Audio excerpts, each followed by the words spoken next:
प्यार मोहब्बत ज़िंदगी का सबसे खूबसूरत एहसास होता है। प्यार यदि किसी की ज़िंदगी में शामिल हो जाए तो पूरी ज़िंदगी स्वर्ग सी हो जाती है। और इसी प्यार में महत्वाकांक्षा के साथ ही साथ तीसरे व्यक्ति का प्रवेश हो जाए तो इस प्यार को नफरत में बदलते हुए ज़्यादा देर नहीं लगती है। आज की कहानी में भी सेम कुछ ऐसे ही होता है। महत्वाकांक्षा भरे इस प्यार की भेंट एक युवक चढ़ जाता है और हमेशा हमेशा के लिए इस दुनिया को छोड़कर चला जाता है। नमस्कार, आदाब, सलाम, प्रणाम। मैं हूँ रजनीश और आप सभी दिख रहे हैं माही न्यूज। उत्तर प्रदेश का एक जिला पड़ता है बरेली और बरेली का ही एक थाना पड़ता है खुर्जा और खुर्जा का ही एक इलाका पड़ता है भुरपट्टी। भुरपट्टी इलाके का ही रहने वाला अशोक अपनी बीवी और 2 बच्चों के साथ रहता है। किसी तरह मजदूरी करके अपने परिवार का भरण पोषण करता है। परिवार की माली हालत इतनी अच्छी नहीं है जिससे उनका गुजर बसर बढ़िया ढंग से चल सके, जिसको देखते हुए अशोक का बड़ा बेटा, जिसकी उम्र है लगभग 23 वर्ष, वह काम करने का फैसला करता है और जल्द ही बरेली के शहर में ही कपड़े की दुकान पर उसे एक काम भी मिल जाता है। परिवार का भरण पोषण और माली हालत में धीरे धीरे सुधार आना शुरू हो जाता है।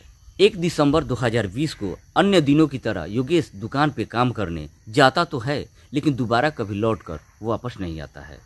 अगले दिन उसकी डेड बॉडी पास के ही झाड़ियों में पड़ी हुई मिलती है।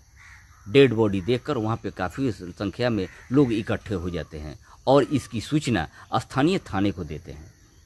सूचना पाकर स्थानीय थाना तुरंत मौके पर पहुंचती है और बॉडी की शिनाख्त जब कराती है तो उसी भीड़ में से एक व्यक्ति बोलता है, यह हमारे ही मोहल्ले का रहने वाला योगेश है।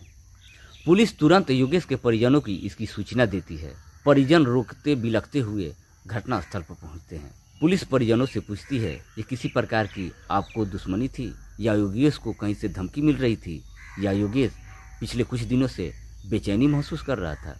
परिजन बोलते हैं कि हम लोग बेहद गरीब परिवार से हैं साहब, हमें भला किससे दुश्मनी हो सकती है।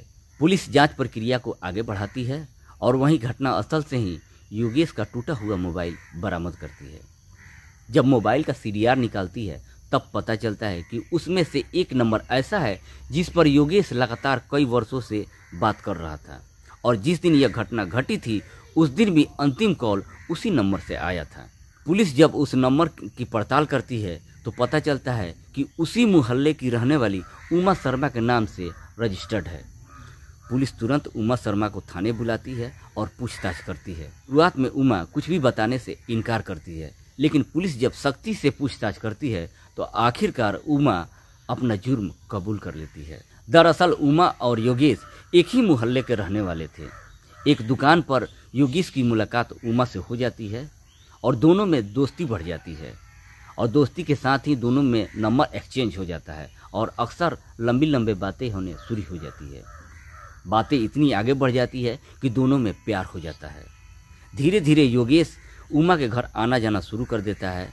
इसी दौरान उमा के साथ उसका संबंध भी बन जाता है। दोनों जीने मरने की कस्में खाने लगते हैं और साथ ही शादी करने का एक खूबसूरत सपना भी संजो लेते हैं। लेकिन दोनों अलग अलग जाति होने के कारण इनकी शादी संभव नहीं थी। इनकी प्यार की भनक उमा के परिवार वालों को लग जाती है और उमा के परिवार वाले जल्द ही उमा की शादी दूसरे शहर में कर देते हैं। उमा दुल्हन बन के अपने ससुराल चली जाती है, लेकिन योगेश को कभी वो भूल ही नहीं पाती है। अक्सर छुप छुप के योगेश से वो बातें करते रहती है।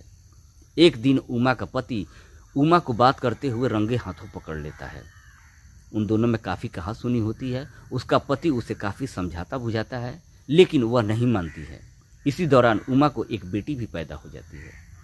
अक्सर योगेश से बातचीत करने के दौरान दोनों में आपस में काफ़ी झगड़े होने शुरू हो जाते हैं। आखिरकार उमा अपने पति से तलाक लेकर अपने मायके रहने आ जाती है। अब उमा और योगेश का मिलना जुलना काफ़ी आसान हो गया था। योगेश उमा से बोलता है, हम दोनों का सच्चा प्यार था, इसीलिए भगवान ने दोबारा हम दोनों को वापस मिला दिया। चलो हम अब शादी कर लेते हैं। लेकिन उमा बोलती है, ये अभी तुम उतना पैसा नहीं कमाते हो जिससे तुम मेरी महत्वाकांक्षाएं पूरी कर सको, मेरी बेटी की अच्छे ढंग से परवरिश कर सको। हमें कुछ दूसरा उपाय निकालना पड़ेगा। योगेश से उमा कहती है कि मैं भी नौकरी करूंगी, क्योंकि उमा भी अच्छी खासी पढ़ी लिखी थी। दोनों मिलकर नौकरी की तलाश में निकल पड़ते हैं और नौकरी ढूंढने के क्रम में उमा को एक फैक्ट्री में जल्द ही नौकरी लग जाती है। उमा फैक्ट्री में आना जाना और काम करना शुरू कर देती है। फैक्ट्री में काम करने के ही दौरान उसी फैक्ट्री में काम करने वाला सुकेश से उमा की दोस्ती हो जाती है। उमा देखने में काफ़ी खूबसूरत थी। योगेश उसको मन ही मन दिल दे बैठता है और एक दिन मौका देखकर उमा के सामने शादी का प्रस्ताव रख देता है। उमा बोलती है कि मैं तलाकशुदा हूँ और एक बच्ची की माँ भी हूँ, मुझसे तुम कैसे शादी करोगे। सुकेश शर्मा बोलता है कि मैं तुम्हें दिल से प्यार करता हूँ और तुम्हारे साथ पूरी ज़िंदगी बिताना चाहता हूँ और साथ ही साथ तुम्हारे बच्ची को भी एक बेहतर भविष्य देना चाहता हूँ। उमा तुरंत सुकेश का प्रपोजल जो है वो स्वीकार कर लेती है। जब योगेश को सुकेश शर्मा और उमा के प्यार की भनक लगती है तो योगेश शर्मा काफ़ी आग बबूला हो जाता है और उमा को उल्टा सीधा बोलना शुरू कर देता है। उमा योगेश को समझाती है ये सुकेश मेरी ही जाति का है, बहुत ही अच्छा पैसा कमाता है, मेरा और मेरी बच्ची का अच्छे से ख्याल रख सकता है। तुम उतना पैसा नहीं कमा सकते हो, तुम्हारे साथ ज़िंदगी बिताना मेरे लिए संभव नहीं है क्योंकि मैं एक महत्वाकांक्षी लड़की हूँ और मेरी महत्वाकांक्षाएं तुम पूरी नहीं कर सकते हो। मेरी महत्वाकांक्षा सुकेश शर्मा ही पूरी कर सकता है।